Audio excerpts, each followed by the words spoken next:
Here for healthy Japanese recipes because I know I love them and I love sharing them with you. And today I'm going to talk to you about okara. So I was super excited to find this. It is so packed with nutrients and fiber and protein, and you can make it in so many things like okara bread. I absolutely love as a snack or just having it in the freezer and then you can pull it out.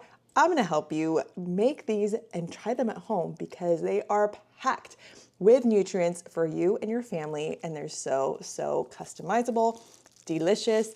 Let's try these.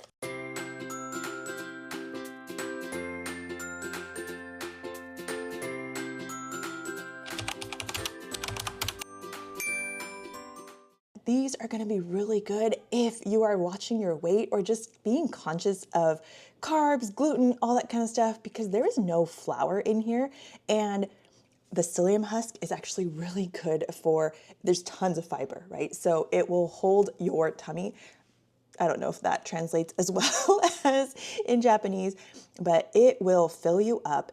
It is nutritious. So both the okara and the psyllium husk, I mean, really, all the stuff that's in here is stuff that is very fiber and nutrient rich, right? You have the okara, which is a powerhouse, the psyllium husk, also a powerhouse, egg, source of protein, and really everything else is just seasoning or leavening. So friends, this is a fantastic little addition to whatever snacks you have on hand for you or your family or breakfast, whatever. Yeah, customize it and have it on hand. So most of the ingredients you can readily find at home, but these are going to be the two things that you're going to want to have because this really makes, and it's hard to substitute without these. So psyllium fiber, and this is the okara that I just mentioned. So if you have these, and it's the fresh okara because there is okara powder, but this makes it very different because it is moist. As you can see, it's got some volume to it, whereas okara powder is all just dried out and it doesn't give it that same squish, that same softness, texture. So I definitely recommend having the actual raw okara. Okara is a fiber-rich byproduct of soybeans that is often used in Japanese cooking, like in unohana, baking, soups, stews, vegan burgers, patties, etc. While it's considered a waste product in some places as they're producing tofu in Japan, it's prized as a nutritional ingredient with a mild, slightly nutty flavor, high in fiber, protein-rich, low in calories, rich in nutrients, eco-friendly, total powerhouse. Let's get cooking. Here's what you'll need. Whatever many times you are multiplying for this batch, grab that okara, then crack in those eggs. I love these. They're so bright colored, these yolks. And then just mix it all up. Make sure it's mixed well because you do want to see what the moisture content is. Different okara tends to have different moisture content. Some are just more watery than others. So see as you go in all of these things. Once it's mixed in really well, we're adding the psyllium husk fiber. This is going to be in powder form. I'm just zeroing it out and weighing it in. If you want to weigh ahead of time, you do you. This is the easy way that I am going with it. Yes, you can't take it out once it's in, but you can toss it if you need to. Just go gradually if you want to go this method. But this is really going to bring everything together. It is going to give it fiber. It is going to be so good for your digestion. Then add the baking powder, and we're going the same method, guys. Just if you're doing this, zero it out. They call it tear it in between so that you have starting with 0 and then you can go up from there. This is baking powder so that it gives it a little bit of leavening. Then you have your sweetener. I'm using lakanto today, which is a monk fruit sweetener, and I've talked about this in other videos, but it is alternative to regular white sugar, and you can adjust the sweetness to however you like, and then add salt, and then add whatever superfoods or flavorings of your choice. Chia seed is always something that we add to baked goods just because it doesn't really alter anything. It just adds more nutrition. Also adding kinako.